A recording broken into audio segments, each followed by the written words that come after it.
What? No, I'm not doing a show about the Overwatch dude being gay. I mean, good for him, but I'm not doing a show about it. Well, firstly, because I've got a lot of modern gaming to catch up on, and I'm still not 100% clear on what Overwatch even actually is, apart from like Team Fortress, but with a superhero kind of Incredibles Watchmen scenario going on, and every character looks like they're from something else, but processed through some kind of anime, pop art, Instagram filter. I mean, exactly why is this a big deal?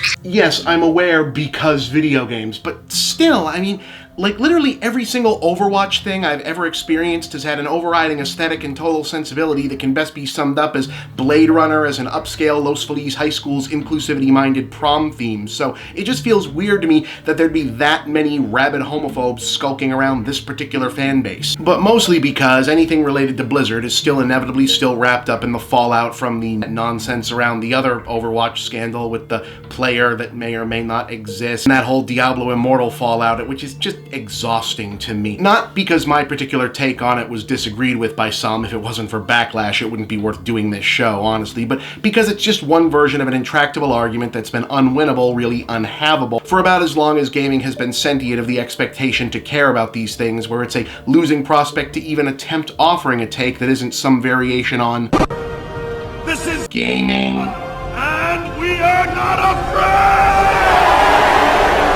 Basically, every unpopular decision backlash scandal in video games follows the same infuriatingly predictable formula. Step 1. A corporation will decide to do something dumb and bad, motivated solely by desire for profit because they are a corporation. Step 2. The dumb and bad decision made for profit will then be announced by a developer and/or celebrity with nerd cred and framed as an awesome, not bad thing for making happiness and not only profit. No, never. Usually it's some big dumb spectacle designed specifically for the joint purpose of increasing profits while obscuring the first part of that purpose. Step 3. Internet games culture processes this announcement.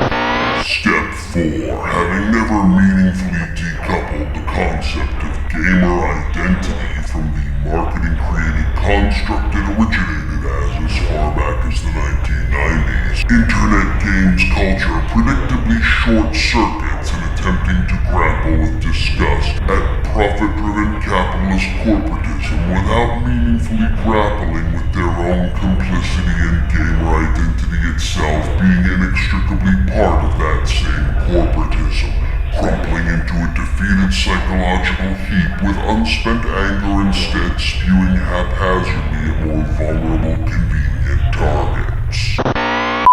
Ahem. Step 5. Because the internet is an asshole magnification machine, any reasonable response one way or the other is drowned out immediately by the worst possible nastiest takes raining down not on the appropriate target, i.e. the system, the fact that gaming is a business heavily corporatized, and thus bad profit-driven decisions will happen and attaching your entire self-identity to such things will hurt you, but rather on the acceptable punching bag of the moment. Maybe one developer, one presenter, one company, some nebulous idea of an impure influence infiltrating the medium, whatever. Step 6. Games journalism reports on this.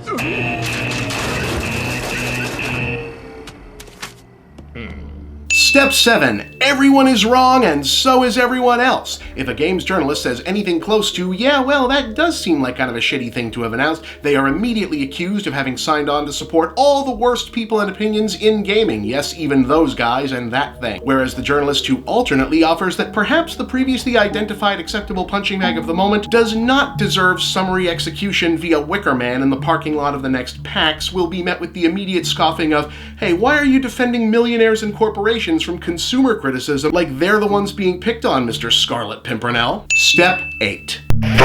And now it just descends into a cluster of verbal sideways punching as we fight and argue and name call and hem and haw about how well, point taken, but on the other hand, rich people always bad, consumer always good is a pretty immature praxis, and does not the consumer rights framing only serve to further the machinery of consumption and exploitation while only looking like a populist stand? But never mind, because we've all got to settle up, all creators versus consumers versus journalists versus other journalists, and whose side are you on, and which side will Spider-Man be on, and oh hey, didn't didn't anyone notice the bad guys getting away? You know, because they did, and they pretty much always do. Both the top-tier corporate scumbags and the shitty games industry system that sustains them figured out a long time ago how to ensure that not only does the backlash to poorly received ideas and or outright bad actions never reach back any further than whatever sacrificial lamb got shoved out in front with them by constantly reinforcing this played-out Randian culty BS where it's always individual devs, creators, presenters, celebrities, journals, whatever, who need pulling down, and not this whole stupid incarnation of games culture itself. But thanks to the corporate cultivated gamer identity stranglehold on our psyche, we end up factionalizing and having this fight among ourselves, which also ends up muddying and obscuring real substantive areas of debate and disagreement within fandom about important stuff we should be having instead, rather than directing our displeasure at or trying to affect change in the area it's really needed, i.e. the system. And that's not to say we shouldn't have passionate reactions and arguments about things that happen or are planned to happen in gaming. Theoretically, developers, publishers, players, creators are all in this because we're passionate about games. But when we get sucked into these cycles and this specific stupid feedback loop again and again and again, I mean, it's still about a game, but we're the ones getting played. Just a thought.